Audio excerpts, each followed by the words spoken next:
ఆవాల పంటను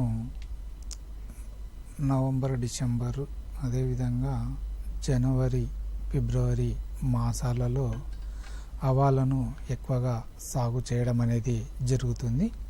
ఈ ఆవాలలో కూడా మనకు ఇంతకుముందు చెప్పినట్టు ఎక్కువగా తెగుళ్ళు ఎక్కువగా ఆశించడం జరుగుతుంది.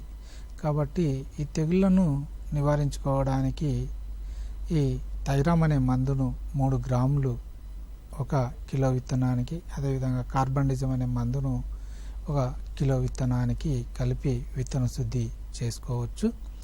ఈ విధంగా చూసుకున్నట్లయితే నూనె గింజల పంటల్లో ఎక్కువగా మనకు రకరకాల తెగుళ్ళు కానీ కీటకాలు కానీ ఆశించడం అనేది జరుగుతుంటుంది.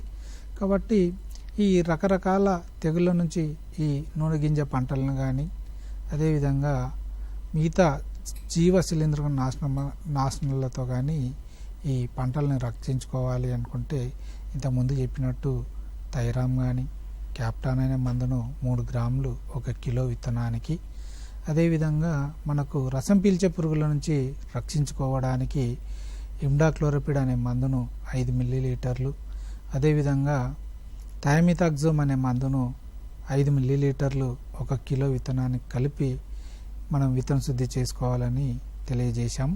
అదేవిధంగా ఇవి కాకుండా జీవ శిలీంధ్ర నాశన మందులు అయినట్లయితే మనము 10 గ్రాములు 1 కిలో విత్తనానికి ట్రైకోడర్మా విరిడి అనే మందును కానీ, ట్రైకోడర్మా ఆరిజియానం అనే మందును కానీ మనం విత్తన శుద్ధి ఈ నూనె గింజ పంటలకు కలిపి విత్తన శుద్ధి చేసుకున్నట్లయితే మనము లేత దశలో ఆశించే తెగుళ్ళను నుంచి మనం పంటను కాపాడుకోవచ్చు.